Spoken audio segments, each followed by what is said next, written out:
Hi everybody, I'm Phil Fatiga and welcome once again to the Millcreek Government Channel, and today we're going to go bike riding, motorcycle riding, safely, because we want to help you get there safely. Rob Petro, nice of you to join us again. We talked to you a little while ago, about a year or so ago, on motorcycle safety. Yep. And that's the target of today's discussion, because more and more people are riding bikes. They are. And we're here to tell you that there's a good way to do it and perhaps not such a good way. I wore this today, just the sweater today, to tell you that, and make a point to Rob. I see so many people riding motorcycles dressed like this. The weather's warming up. We see people flip-flops, shorts, t-shirts, and I'm going, do you know how hard that ground is when you hit it if you're not protected? So let's just start with the very first common sense thing. What should you wear when you ride for safety? Well, you can start from the head to the feet. Well, we cover in our classes, in all of the classes, we cover all of the proper riding gear, from the head to the feet. Let's start first when you say classes. Classes are available for our viewers. Yes. Is there a fee attached? There is not a fee. If you're a Pennsylvania resident, you're absolutely free. Good. Where are the classes taught? Because I know there's lots of places they can choose from. There are. In this region, we now have 3 sites to choose from. First one. Harley-Davidson of Erie. Yeah. The brand new site that we just secured. Harley's down on West 12th. West 12th, right down near the airport. Yep. At their new facility, which is an awesome place. Yes, it is. The next place is our brand new site at Off-Road Express up on Peach Street, 2 miles south of I-90. We're working with Joe Askins up there and that crew. They've been wonderful. Last time we were together, we were there. We were. So we finally got the site secured, and then we also have the site in Meadville, if you're living south of the city. All right, so there's 3 sites easily that you can take advantage of. Absolutely. I'm a new bike owner, and I think I really would like to learn how to ride carefully. How do I get to these sites to say, hey, Rob, I need to learn, teach me? What do you have to do? What's the procedure? Best thing to do is get on our website at PAMSP.com. Say that again. PA for Pennsylvania, MSP for Motorcycle Safety Program. .com. Okay. And you can do a search by zip code, search by map, and find the site that's closest to you. And I might add, all the sites have different schedules to suit different people's work schedules. We have some evening classes that work all week. Yeah. We have weekend classes. We have a little bit of both. So we try to accommodate. We have that on the screen so people can know how to get there. Yep. I want to also mention that I have 2 manuals here, motorcycle operator manual. One is in English and one is in Spanish. So there's really no reason why you say, well, I didn't know that you can't, and how come? And this thing is very extensive, very extensive. In fact, in the back, they give you a listing of 84 questions. I'm going to ask you every one of them, and you better get them right. You can, but I might add that this book is what you're going to find at the PennDOT. Whenever you go to get your permit, that's the book that you're going to be issued there. Let's start there. And that's going to give you all the information you need. What do you mean I got to get a permit? You have to get a permit. If you go to the driver's licensing center, just say you want to, if you want to get a car license, you have to start with a permit. It's exactly the same with a motorcycle with a Class M license. I have a Class M license. I've had it for years. Good. Excellent. Now, but that doesn't necessarily mean that applies today. So there's an age restriction. The laws have changed a little bit on that one? With the Class M? Yes. Not really, no. Once you have it, you have it. That doesn't necessarily mean so that's why I have it. Well, we offer, you can come and take the free class as a refresher. You can have a license. You don't just need a permit. We get licensed drivers in all the time. In fact, we get a crew of people just about every year where we see the same faces.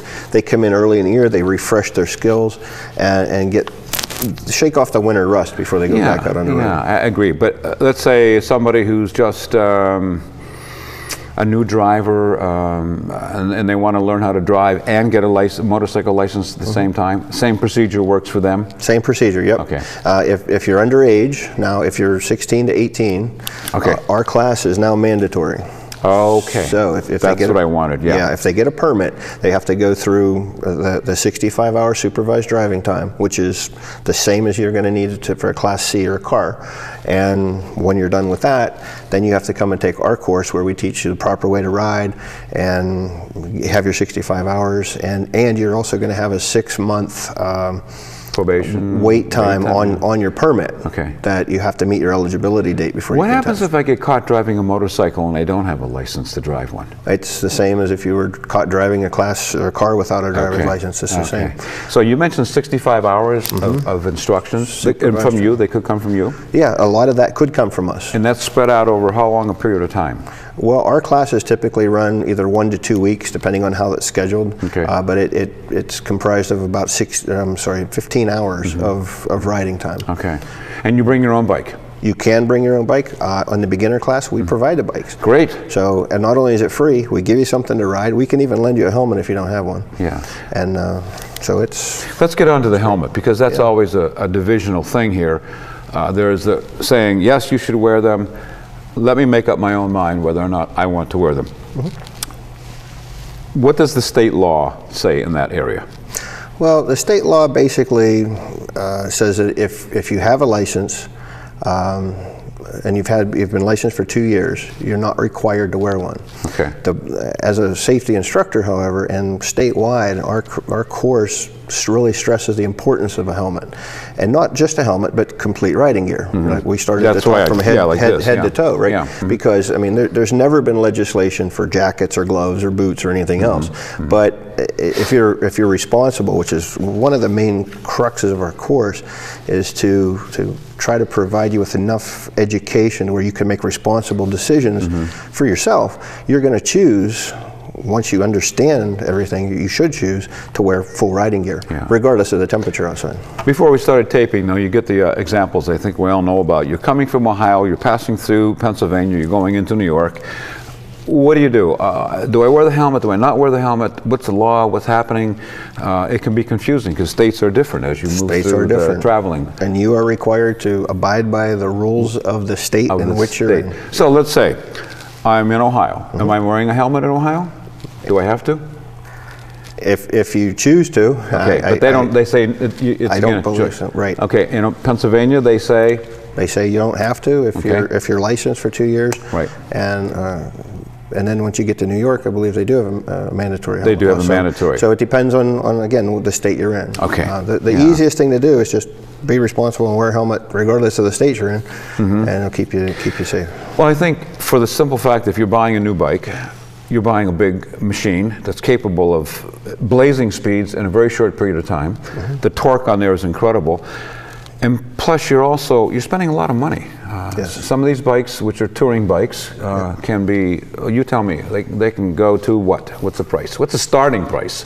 Well, you can get into a beginning bike for just a couple $1,000s. You can go up into the touring motorcycles with all the bells, whistles, options, and you can be into the $20,000, $30,000 price point. As much as a car, easily. Pretty much. And I notice now there's a ad starting up because at least in the northeastern part of the country, the climate is eventually going to get nice so we can ride. The trikes that they're having, those are catching on more so, I think, now than perhaps that seems to have been a trend that people have caught. It has been, yeah, and believe it or not, one of the new courses that we're offering is called the 3-wheel BRC. Okay. So we actually have 4 classes to choose from. One of them is designed for 3 wheels, whether it's a trike conversion kit where you take a 2-wheel vehicle, you put a trike kit on the back and give it 2 back wheels, or that new Can-Am Spider is really taken off. That's the one that's got the 2 tires in the front. Either way, it's a 3-wheeled vehicle. See that? Yeah, I like that one. Yeah, and thanks for mentioning this. You're using this term BRC, BRC2, and then the 3-wheel. What does BRC mean? Well, one thing you'll know if you ever come to take one of our classes, we love acronyms. I don't know why. It's a state thing, but BRC stands for Basic Rider Course. Okay. That's it. And it's really a learn how to ride kind of course, but we really emphasize safety the entire way through. And although we are teaching you how to ride, especially in the BRC1, which is the Basic Rider Course, that assumes you've never been on a motorcycle. We start from ground zero. BRC2 now is kind of a step up from that. That's for people that know how to ride. You take that on your own motorcycle, and it's only one day long. It's about 6 6 hours, and that can be a licensing course. So if you sign up for a BRC2, you can take that on your own bike. You can get licensed at the end, even if you just have a permit. Do you get a break on your insurance? You can, yeah. Okay. How do you mean you can? It depends on the insurance company. All insurance companies are different. Some don't give any breaks at all, even for instructors like myself, and believe it or not, and other ones are very generous. So it depends on who your insurance company is, and that's something you would want to talk to your insurance agent about. It goes without saying that more and more women are riding, and I see them riding big machines, you know. What's the attraction from the motorcycle for more women? I think it's just a sense of freedom, and one thing I have noticed though is since gasoline prices have started to go up, people are really looking for more economical ways to get around for commuting. Let's peg that, if you will. You got a how many gallon tank on? Usually most of these are about 2.5 gallon, maybe? Yeah, 2 to 6, depending on the size of So how many miles per gallon do you get? Let's say cruising. I mean, not making it from Peach to Sassafras in 0.6 seconds, you know. Yeah, right. If you ride responsibly, most of the time you can get anywhere from 30 to 75 miles per gallon on a motorcycle. So that is a compelling factor. It's pretty big, yeah. So I want to ask you too, though, and this is the big 600-pound gorilla in the room with always we talk about motorcycles. There are just such high-risk situations that in many cases, I would almost say that the motorcycle rider is not to blame. It was the other person who just simply, well, there's a lot of things to say. So let's list some of the high-risk situations that you face if you're thinking about buying a motorcycle and riding, and you're going to Sturgis. Doggone it, I'm going to ride there nonstop. I'm going to get out there and drink beer and show those people what a biker I am. High risk. Well, drinking beer is one. There you go. When you get into any impairment factor, is a big contributing thing. Nationwide, it's just under 50% alcohol involvement in most fatalities. Statewide, in this state, it's about 30%, give or take. So alcohol can be a huge factor. When it comes to other people, other vehicles, intersections are the big thing. And this is something that we talk about in our class is other drivers entering your right of way, and others turning left in front of you. And there's a lot of things where you as the motorcyclist could be more visible. You could change your lane position. There's things like that we really address in the class as a safety factor that can give you more of a heads up on how to survive in traffic just by simply making yourself more visible to the other driver. Because, as you said earlier when we were talking about your experience, the driver didn't see you. Didn't see me. And that's what they always say. I laid the bike down. And I didn't see them. If you look at some of these, I got a lot of burns and scrapes. Well, if you look at some of these new high visibility clothing and jackets and things that they're offering, that high vis green, that penned out yellow, the high vis reds, oranges, and those types of colors, then you choose a good lane position. You can make yourself much more visible to other traffic. So just by making yourself more visible, if they see you, they're less likely to intentionally want to pull out in front of you. Yeah, for sure. You'll see an example of what we're talking about when Celebrate Erie Days show up and they have the big roar on the shore. And do you participate in that? I'm usually teaching that weekend, so I don't get to have too much fun. Well, nobody's invited me to ride on their bike yet, but I think I'd like to do that for sure. And you know what's amazing is that if you go to some of these places, you can rent motorcycles, I understand, that you don't really have to own one. Right. Is that an idea that time has come, or how does that work? I mean, it's like renting a car. It's exactly the same as renting a car, right? Yeah, you put down your deposit, they give you the pointers, they tell you where all the controls are. If you have a Class M license, you have to show them you have a license. I believe so. Yeah, they won't release it. Well, inside the book here, called Motorcycle Operator Manual, I told you I was going to give you the quiz here, and there are about 122,000 questions. We're going to go over all of them? Would this be, I guess what I'm saying, do you have to take a sample written test to get a permit? To get a permit. Right, to get your permit, you have to pass just like you need to read this book. Right. And then be able to pass the test. Questions in the back, and the answers are supplied. Right. All right, here we go. For them. Now, whenever you come to see us, we're going to give you yet another book. Oh, no, really? Oh, yeah, we're going to have, and our book is expanded way beyond what's in here. So we give you a lot more information than what you're getting here. This gets you started, we give you the rest. Basic. And then when you're done with us, then you're going to have yet another knowledge test, and you'll have a riding skill test to pass to get your license through our course. Simple first question. Here you go. Okay. Ready? I hope. When adjusting your mirrors to carry a passenger, the passenger should A, stand behind the motorcycle, sit on the seat with you, adjust the mirror while you sit on the motorcycle, stand behind the motorcycle in the blind spot. Let's see if you get this one right. They should sit on the motorcycle with you, because what you're adjusting for is the weight of the passenger. Whenever the forks or the shocks compress, the mirror angle will change, and you need to adjust for that. I feel good. I got that one right. There you And go. so did you. So Right, that's the kind of questions you'll face, and that's very important, because there is that blind spot on a motorcycle, just as that blind spot when you're driving that automobile. Right. So again, this is Rob Petro. Rob's a rider. Yep. How many years you been riding? Well, I had to total that one up. I'm about 35 years now. Oh, you started when you were 7. I was very young, yeah. Yeah. And again, Rob, you're here today. Why? To tell us about, I know, safety, but Right. your other many jobs that you have involving motorcycles is? Well, I'm actually a site coordinator at the new site, which is at Off-Road Express. And what that means is that I'm in charge of coordinating all of the instructors. I set the schedule. I work with the site sponsor. I'm the guy who makes everything happen at that particular site. So the Harley Davidson of Erie site has their site coordinator named Jenny Caldwell. Okay. The one down in Meadville has their own site coordinator. Yeah. And it's our job to make sure that that site runs smoothly. We have instructors for all the classes. The classes are full. The directions are out there, and we provide it. Sorry to interrupt you. Are the classes full? I mean, people They fill up. go, no, I want to learn how to ride safely. I don't want to die young, you know. I want to know how to take care of myself on a bike. You can smell everything around you. You can taste it. Truck exhaust does not smell good at all, you know. Right. The gravel on the side of the road, the pebble can cause you to fall down. Approximately how many people then are licensed to drive a motorcycle, at least in the Commonwealth, Pennsylvania? There's have some about, numbers yeah, there. I do. In the state of Pennsylvania, there's about 854,000 licensed riders. Wow. That's a lot. That's a lot, is right. Now, nationwide, believe it or not, Pennsylvania has the second largest program in the country. You know, the biggest one is California. Now, if you think about that, that's pretty impressive, because California is about twice the size of Pennsylvania. Plus, they have a 12-month riding season. Yeah. We only have about 6, maybe 7, depending on the winter. So for us to have the second largest program and a huge number of licensed riders, that's pretty impressive. Yes, it is. Anything else in there that's pretty impressive? Oh, we got lots of stuff in here that's pretty impressive. One thing you might find interesting is that statewide, we typically train between 23 and 28 or 29,000 people a year. I mean, that's a lot of people coming through. Has that this ramped program. up as people realize how important it is to be riding safely? Yeah, the numbers fluctuate year to year. They're driven by safety consciousness, and they're also driven by gas prices.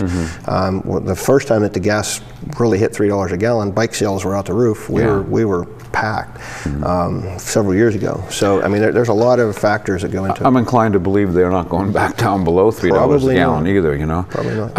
Are they, we don't live in a really highly urbanized area, but certainly in some Philadelphia's, maybe Pittsburgh, but certainly in New York, Chicago, LA, are they more popular there within center cities? Do people use these to get around? I'm not talking about the big Harleys. I'm talking about the smaller, more the scooters, I guess, kind of things. Do people ever say, I need to be taught how to ride my scooter more safely? A Vespa? I think they still make Vespas, don't they? Oh yeah, they do. And you can bring a scooter into this BRC, or beginning rider course too. Okay. So I mean, some of the controls are a little different, but we can teach you certainly how to ride a scooter as well. When you get into the really small scooters, you can get 100+ miles per gallon. I mean, they're really impressive with gas. I guess I'm driving toward more and more you see these urbanized vehicles that are about as big as this table, and they're electric. Yep. You think a motorcycle will ever sell being electric? They're already making them. Really? They are, yeah. Who's making them? There's a couple companies that are making them. I don't think anything's been released on the market yet. Well, you're breaking it right here. Well, wow. I'm kind of up on it. I don't know really that much about them. I do know that they're starting to make them in dirt bikes, things like that. So yeah, it's coming. Which brings us to a really nice roundabout here. The dirt bikes, people that have extreme competitions. Yep. Those people are certainly up for, why are you doing this? I mean, they flip them, and then you have the dirt bikes riding on the moguls. Did you ever do any of that? When I was younger, yeah.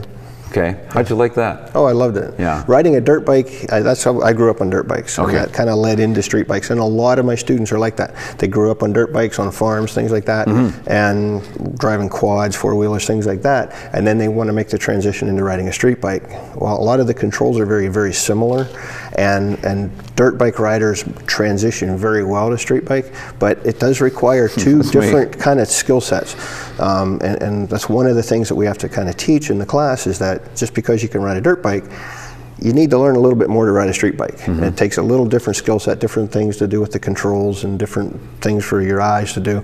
Riding posture is different. There's a lot of things that need to change, so that when you get on your dirt bike, you want to bring those skills. The two of us, you're gonna drive. I'm gonna sit in the back. You weigh 125, at least 130. 125, I weigh right. about 130 on a good day, soaking wet. We're packing a lot of weight, okay, and that changes the whole physics of the bike. It does. Telling me as a passenger, and you're got your hand on the throttle here. What should I not be doing? Well, or what should I be doing? Well, these are some things that we actually teach, both in the BRC and in the BRC2. We teach people how to ride with a passenger, and in the BRC2 with your own motorcycle. This is really cool. We can take that class 2 up. You can bring a passenger with you, and you can ride that course by yourself first. Daryl and I will be there. You Daryl's can do shooting that. us, yeah. That's fine.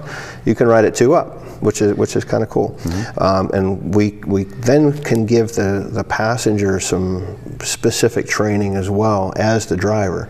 So what we do is we allow the driver to go out on that course, ride it by themselves a couple laps. When they're comfortable, they swing in, they pick up their passenger, they jump back in line, and then they do their thing. And so they get to experience all these exercises for control, for steering input, things like that, with both their weight in the bike, then adding the passenger, and what a huge difference it is. Oh yes. And to answer your question, some of the things that you should try to teach your passenger is, number one, dress properly. They need to dress the same as you. Head to toe, proper riding gear, helmet, long pants, full finger gloves, long sleeves, your jacket. You want as much padding on you as possible, because your bike doesn't have airbags or crumple zones or any of the safety stuff built into it. All that you have for safety is what you choose to put on your body that day. And it has to be comfortable, visible, and we talk about all that in the class. You want to tell them to keep their feet up, keep them on the pegs all the time, keep their head and eyes up, and look over your shoulder in the direction of the turn.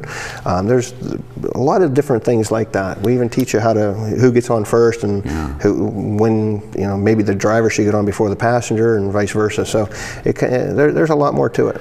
Again, though, when you're saying this, there are places where you can learn this, and it's free. And I think if you're just starting, or even if you just like to renew, these are really good places to keep in mind. First place, where? Harley-Davidson Innovation is a great place. Right down there by 12th and Powell. Right down by the airport, 12th and Powell. Can't miss it. Right. As I say, can't miss it. Yep, that was the former Fairview site. So they just recently moved about a year or two ago. And then we've got my site, which was formerly Edinburgh University, just moved to Off-Road Express on Peach Street. And then we've got the one down in Meadville at the PennDOT building. So there's no excuse. You say, well, I don't know where to go, and because we'll put that up on the screen for people to make sure they know where to go. I noticed that, I don't know if this is that popular around here or maybe in the United States, but in Europe, motorcycle racing seems to be a little bit more popular. It's never quite caught on here, but the extremes have caught on with the motorcycle, the extreme games, and they have those kinds of things. And the motocross, where, man, they can crank those things, I mean, they got control of that machine, and those guys weigh maybe 120 pounds or something, Racing is pretty popular in this country, too. Is it? And I'm glad you brought that up, because the fourth class that we offer, which is brand new, is called the ARC, which is the Advanced Rider Course. Okay. So we have the BRC, Basic Rider Course, BRC2, which is the extension of that to take on your own motorcycle. Sure. We have the 3-wheel BRC, which is the Basic Rider Course on 3 wheels. I think that's a coming thing, the 3-wheel. And then we have the ARC, which is the Advanced Riding Course, which is brand new as of last year in the state. And it teaches you a lot more advanced techniques that are similar to racing techniques as far as how to better control your motorcycle at speed. I'll be up on that wheelie when I leave the building here today, don't you know? Yeah, that's fine. Rob Petro, a lot of good advice for you to become very, very safe on a motorcycle. And if you're thinking about an investment that you're going to plow $10,000, $12,000 into, You want to make sure you're going to have it around for a long time, but most importantly, that you're going to be around for a long time to ride it safely. So, Rob, any closing words here? We got about 30 seconds. I would say sign up for the class. Again, they're free. You can't go wrong. And if you don't learn anything in these free classes, we guarantee we'll give you your money back. Really? Absolutely. That's the deal. Rob Petro, thanks so much. Great. Thank you, Phil. I'm Phil Fatika. Thanks for being with us. Ride safely. Until next time.